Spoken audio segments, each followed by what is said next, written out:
कहानी की शुरुआत होती है विलियम ट्रेनर नाम के एक आदमी से, जिसकी जिंदगी देखने में बिल्कुल परफेक्ट लग रही थी। वो बहुत अमीर है, एक खूबसूरत गर्लफ्रेंड है उसकी। लेकिन फिर एक सुबह सब कुछ बदल गया जब वो बारिश में ज्यादा ध्यान न देते हुए काम पर जाने के लिए लेट हो रहा था। वो एक कॉल में इतना बिजी था कि ध्यान न देते हुए उसने सड़क पर टैक्सी रोकने की कोशिश की। तभी एक हॉर्न बजा जिससे उसकी आंखें चमकी और अचानक से टायर्स के जोर से घिसने की आवाज सुनाई दी। इसके बाद हमें लुइजा क्लार्क नाम की एक लड़की दिखाई जाती है, जो एक बहुत ही चुलबुली और हंसमुख लड़की है। उसके चेहरे पर हमेशा मुस्कान रहती है। वो कैफे में एक वेट्रेस है। अपने चटकीले रंगीन कपड़ों में वो चेहरे पर मुस्कान लिए कैफे में कस्टमर्स को कॉफी, चाय, केक्स वगैरह सर्व करती है। उसे अपनी जिंदगी में बहुत कुछ नहीं चाहिए, उसकी ठीक कट रही थी। लेकिन फिर एक दिन कैफे बंद हो गया और उसके बॉस ने माफी मांगते हुए कहा कि अब तुम्हारी नौकरी भी नहीं रहेगी। फिर हम लुइजा को उसके घर पर देखते हैं, जो बहुत मिडिल क्लास था। सब लोग काम करते थे लेकिन फिर भी मुश्किल से बस गुजारा चल रहा था।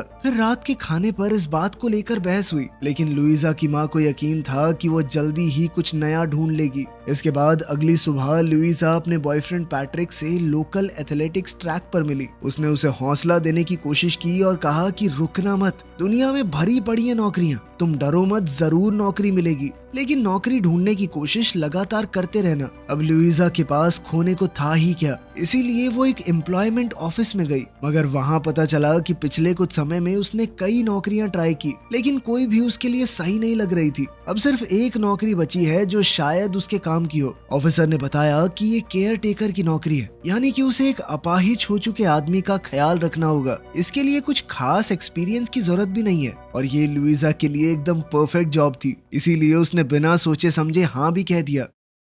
फिर अगले दिन लुइजा नौकरी के इंटरव्यू के लिए गई। वो जगह एक पुराने समय का महल था। इससे ये भी पता चल रहा था कि यहाँ रहने वाले लोग बेहद अमीर हैं। ये सब चकाचौंध देखकर लुइजा का मिडिल क्लास दिमाग थोड़ा नर्वस हो गया। उसके इंटरव्यू की शुरुआत थोड़ी ऑकवर्ड रही। उसके इंटरव्यू के दौरान उसकी स्कर्ट भी थोड़ी फट गई। लुइजा अक्सर ऐसी बेवकूफियां करती रहती है। कमिला ट्रेनर, जो कि उसका इंटरव्यू ले रही थी, वो औरत बहुत ही शाही और रॉयल पर्सनैलिटी वाली थी। उसके सामने लुइजा की उलझुल हरकतें बहुत अजीब लग रही थी। लेकिन लुइजा बेचारी आदत से मजबूर बिना रुके बड़ बोलती रही। उसका खुद पर कंट्रोल ही नहीं था और धीरे धीरे उसकी बातों से कमिला ने उसकी सादगी और मासूमियत का पता लगाया। लुइजा को लगा था कि मुझे नौकरी नहीं मिलने वाली, लेकिन तभी कमिला ने पूछा कि क्या वो तुरंत काम शुरू कर सकती है। ये सुनते ही लुइजा बहुत खुश हो गई। इसके बाद कमिला ने लुइजा को पूरा घर दिखाया। वहाँ उसने बताया कि ये जॉब असल में उसके बेटे के लिए है, जो 2 साल पहले हुए एक हादसे के बाद हैंडीकैप बन गया था। उसकी नौकरी की छोटी छोटी बारीकियां समझाते हुए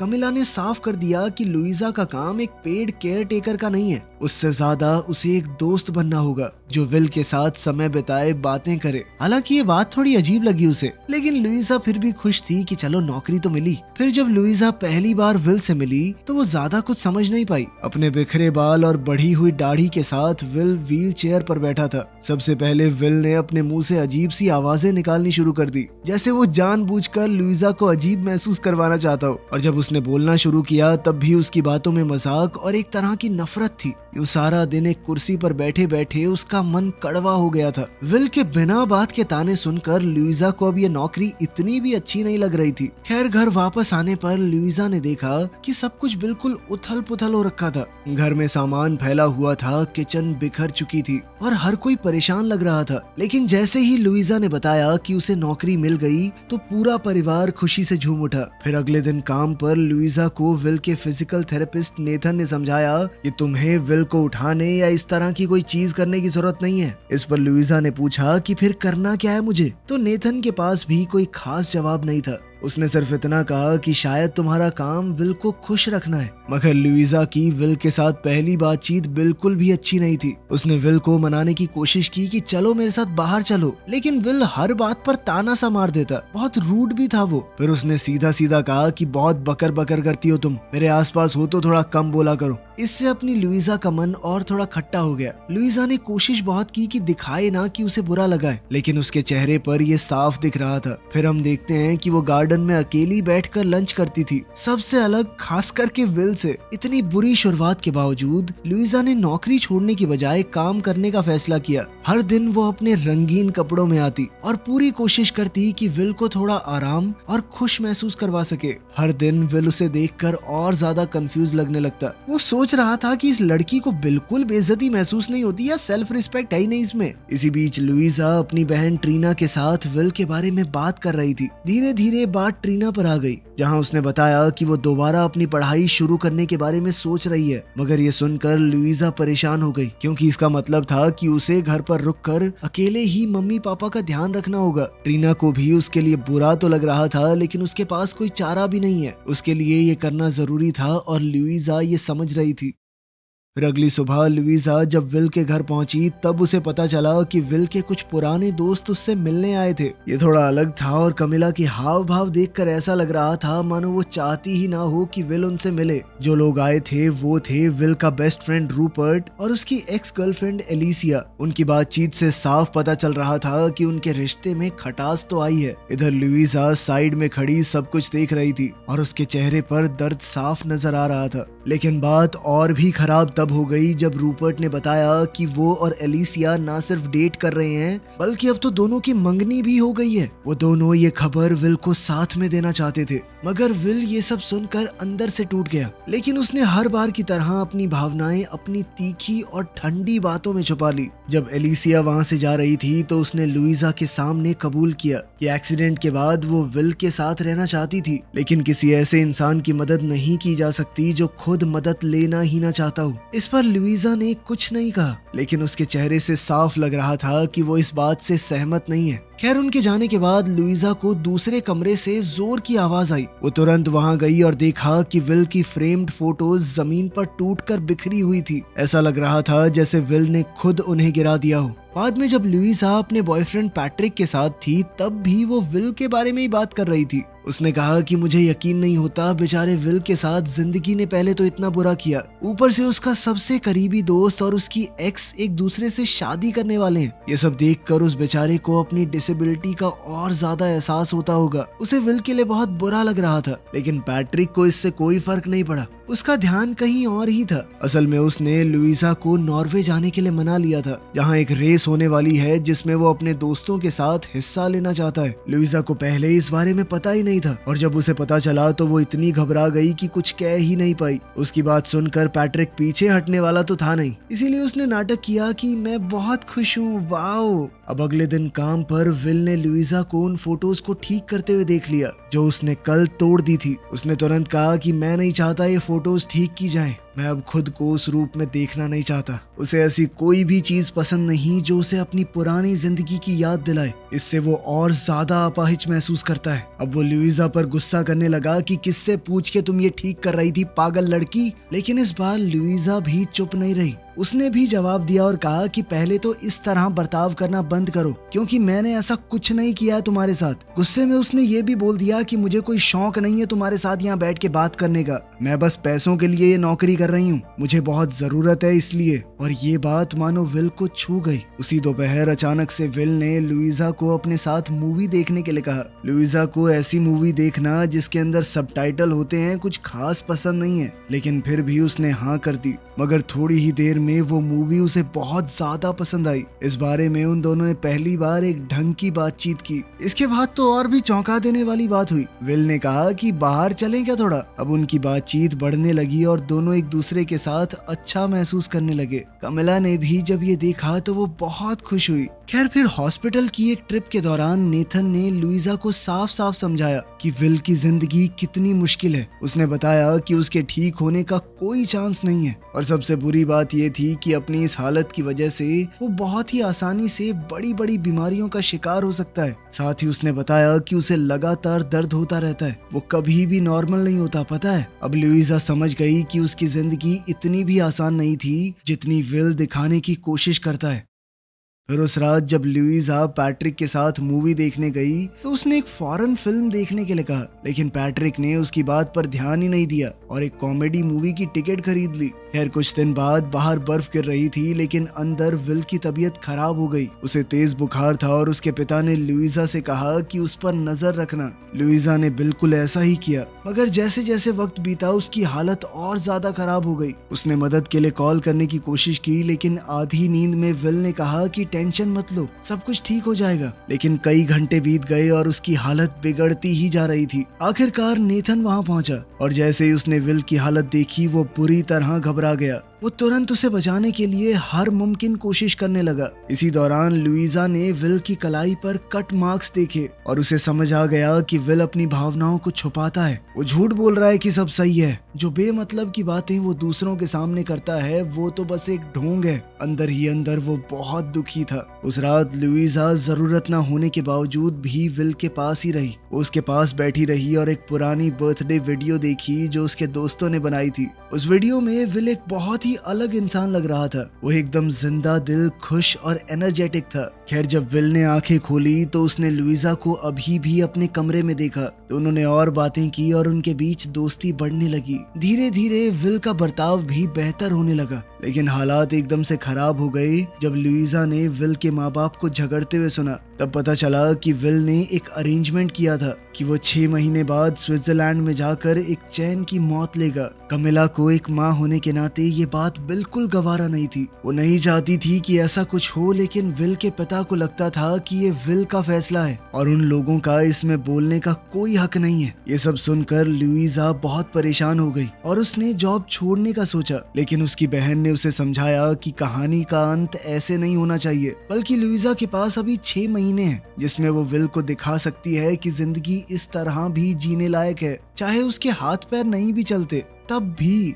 अब लुइजा ने अपना ये प्लान विल के माँ बाप को बताया और उन्होंने कहा कि अगर वो विल को घर से बाहर ले जाने में कामयाब हो गई तो वो उसकी हर तरह से मदद करेंगे। अब लुइजा जानती थी कि विल खुद से तो कहीं नहीं जाएगा, इसीलिए उसने झूठ कह दिया कि नेथन ने कभी हॉर्स रेस नहीं देखी, वो जाना चाहता है वहाँ। फिर जब दोनों वहाँ पर गए तो लुइजा बहुत एक्साइटेड थी, लेकिन तभी अचानक विल की व्हील चेयर मिट्टी में फंस गई। इससे विल को शर्मिंदगी महसूस हुई, लेकिन फिर कुछ लोगों ने आकर उसकी मदद की। इस छोटी सी दिक्कत के बाद भी सब ठीक लग रहा था और विल अब थोड़ा एंजॉय भी कर रहा था। लेकिन बाद में वो लोग एक रेस्टोरेंट में गए जहाँ उन्हें सर्व करने से मना कर दिया गया, जिसके बाद लुइजा ने वहाँ पर तमाशा खड़ा कर दिया। इससे विल थोड़ा शर्मिंदा हो गया और उसका पूरा दिन खराब गया। मगर हार ना मानने का फैसला करते हुए लुइजा ने विल को बताया कि मेरे पास मोजार्ट कॉन्सर्ट की टिकट्स हैं, क्योंकि वो कभी भी किसी ऐसे कॉन्सर्ट में नहीं गई। विल पहले तो जाना नहीं चाहता था, लेकिन फिर थोड़ी हिचकिचाहट के बाद वो मान गया। उस रात लुइजा बहुत अच्छे से तैयार हुई और वो बेहद सुंदर भी लग रही थी।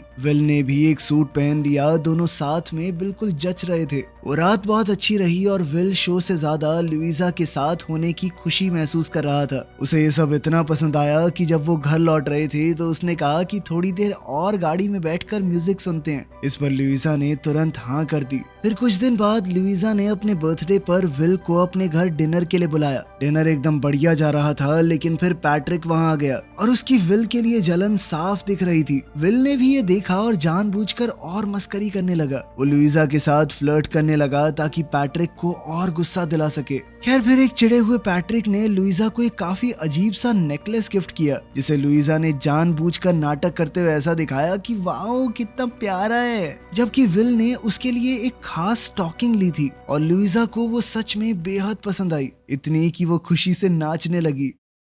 फिर अगले दिन विल लुइजा को पास के एक किले का टूर करवाने ले गया। वहाँ उसने लुइजा को अपनी सबसे पसंदीदा जगह के बारे में बताया, जो थी पेरिस, और वहाँ का एक छोटा सा कैफे जहाँ वो पहले कई बार जाया करता था। लुइजा ने उससे कहा कि वहीं चलते हैं ना, लेकिन विल ने उसे समझाया कि मैं वहाँ पर बिल्कुल उसी तरह से जाना चाहता हूँ जैसे पहले जाता था, ये बेकार सा शरीर लेकर नहीं। फिर घर वापस आकर लुइजा के पिता ने अपनी नई नौकरी मिलने का जश्न मनाया। पता चला कि विल के पिता ने उन्हें महल में मेंटेनेंस का काम दे दिया था। लुइजा खुश तो थी, लेकिन उसे थोड़ी चिंता भी हो रही थी कि कहीं ये नौकरी उसके पिता को गलत वजह से तो नहीं दी गई। तब विल ने उसे समझाया कि इसका मतलब सिर्फ इतना सा है कि तुम्हें अब सबके लिए चिंता करने की जरूरत नहीं है, अब वो थोड़ा अपने बारे में सोच सकती है। फिर आया रूपर्ट और एलिसिया की शादी का दिन, जहाँ विल और लुइजा एक साथ गए। शुरुआत थोड़ी अजीब थी, लेकिन धीरे धीरे सब नॉर्मल होने लगा। फिर लुइजा ने थोड़ी ड्रिंक ली और विल को लोगों के साथ घुलने मिलने के लिए कहा। इसके बाद विल की एक दोस्त मैरी ने एलिसिया की बुराई करते हुए कहा कि उसने वक्त आने पर तुम्हें छोड़ दिया। उसने कहा कि विल एक खास इंसान है और लुइजा को खुश होना चाहिए कि उसे विल मिला। लुइजा भी उसकी इस बात से सहमत थी और ये दिखाने के लिए वो विल को डांस फ्लोर पर ले गई। लोग उन्हें देख रहे थे लेकिन उन्हें किसी से कोई फर्क नहीं था। फिर रात का अंत हुआ जब विल सड़क पर व्हीलचेयर को तेज भगा रहा था और लुइजा उसकी गोद में बैठी थी। वो दोनों साथ में हंसते हुए एंजॉय कर रहे थे। फिर अगले दिन विल की माँ को टेंशन हो गई कि वो पूरी रात बाहर था और नेथन को भी ये बात सही नहीं लगी कि विल ने शराब पी थी। लेकिन दोनों ने एक बदलाव महसूस किया कि विल पहले से ज्यादा खुश लग रहा है। इसके बाद हम पैट्रिक और लुइजा को साथ में ट्रेनिंग करते हुए देखते हैं। दौड़ते हुए जब वो अपनी हॉलिडे प्लान कर रहे थे तब लुइजा को याद आया कि उस वक्त तो मुझे विल के साथ रहना है, देखो तुम्हें अकेले ही जाना पड़ेगा। ये सुनकर पैट्रिक गुस्से से फट गया। उसे लग रहा था कि लुइजा उससे ज्यादा समय तो विल को देती है। लुइजा ने उसे समझाने की कोशिश की कि ये जरूरी है, लेकिन पैट्रिक गुस्से में वहाँ से चला गया।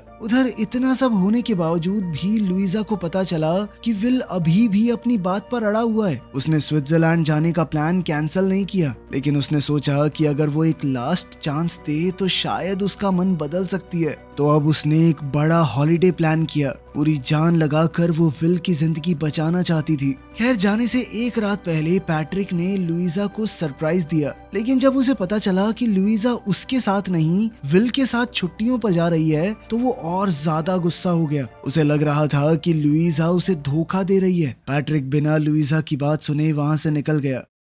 खैर उन दोनों का हॉलिडे एकदम परफेक्ट जा रहा था। वहाँ का मौसम एकदम खूबसूरत था और दोनों ने अपना दिन पूल और बीच के पास एंजॉय किया। फिर रात को जब बाहर तूफान चल रहा था तो लुइजा ने विल की बेड पर लेटने में मदद की, लेकिन फिर मानो वो पल वहीं थम गया और वो उसके पास आकर लेट गई। सब कुछ भूल कर वो एक दूसरे के करीब आए और दोनों ने एक दूसरे को चूम लिया। वो पल बेहद खूबसूरत और हर तरह से परफेक्ट था। अगले दिन भी सब कुछ उतना ही अच्छा था और लुइजा खुद को बहुत खुश महसूस कर रही थी। लेकिन उस रात जब उसने अपने दिल की बात विल से कही तो सब कुछ उल्टा पड़ गया। विल ने कहा कि मैं भी तुमसे प्यार करता हूँ, लेकिन उसने साफ कह दिया कि वो अपना इरादा नहीं बदलेगा। वो स्विट्जरलैंड अभी भी जाना चाहता था। लुइजा का दिल टूट गया और उसने कहा कि तुम कितने खुदगर्ज हो, लेकिन विल ने उसे समझाया कि वो ऐसी जिंदगी नहीं जी सकता, ये उसकी जिंदगी नहीं है। इसके अलावा विल ये भी नहीं चाहता था कि आगे चलकर लुइजा उन सब चीजों के लिए उससे नफरत करने लगे जो वो अपनी इस हालत की वजह से उसे कभी नहीं दे पाएगा। लुइजा उसकी कोई भी बात सुनने को तैयार नहीं थी। वो बहुत रोई, दिल टूटने के बाद वहाँ से चली गई। अजीब बात ये थी कि विल भी अंदर से उतना ही टूट चुका था। खैर जब वो घर लौटे तब सब कुछ बदल चुका था। विल के माँ बाप को लग रहा था कि शायद अब कोई चांस है, लेकिन लुइजा का उदास चेहरा देखकर उन्हें अपने सबसे बड़े डर का एहसास हो गया। लुइजा ने उन्हें बताया कि वो चाहकर भी कुछ नहीं कर सकती और ये सुनते ही कमेला रो पड़ी। फिर उस रात लुइजा ने अपने परिवार वालों को सब कुछ सच बताया। उसकी माँ इस बात से बहुत गुस्से में थी, लेकिन उसके पिता बिल्कुल शांत रहे। उन्होंने समझाया कि तुम किसी इंसान को बदल नहीं सकते, तुम सिर्फ इतना कर सकते हो कि वो जैसे हैं उन्हें वैसे ही अपनाओ और उनसे प्यार करो, और साथ में ये उम्मीद कि ये प्यार काफी हो। तब लुइजा को समझ आया कि उसने बहुत बड़ी गलती कर दी है। उसे विल के आखिरी पलों में उसके साथ होना चाहिए था, ना कि उससे दूर। अब वो तुरंत स्विट्जरलैंड के लिए निकल पड़ी जहां विल अपनी आखिरी सांसें लेने वाला था। वहां विल की जिंदगी के आखिरी दिन पर लुइजा ने बस उस तरीके से उसकी मदद की जो वो जानती थी। वो उसके साथ बेड पर लेट गई और दोनों एक दूसरे को पकड़कर चुपचाप लेटे रहे। ये उनके लिए बेहद खूबसूरत पल था। फिर कुछ दिन बाद हम देखते हैं कि लुइजा पेरिस में थी। वो उसी छोटे से कैफे में थी जिसके बारे में विल ने उसे बताया था कि वो उसकी फेवरेट जगह है। फिर हम सुनते हैं कि विल ने लुइजा के लिए एक आखिरी गुड बाय लेटर छोड़ा था। उस लेटर में विल ने दिल से लुइजा का शुक्रिया अदा किया और फिर उसे जिंदगी में आगे बढ़ने को कहा। साथ ही लेटर में ये भी लिखा था कि उसने लुइजा के लिए एक बड़ी जायदाद छोड़ी है। अब उसके पास इतना था कि वो आखिरकार बिना किसी की जिम्मेदारी उठाए अपनी जिंदगी खुद के लिए जी सकती है। आखिर में लुइजा पेरिस की सड़कों पर घूम रही थी, जहां उसके सामने एक नई खूबसूरत जिंदगी उसका इंतजार कर रही है। वीडियो पसंद आई तो लाइक कर देना, चैनल को सब्सक्राइब कर लेना। मिलते हैं अगली वीडियो में।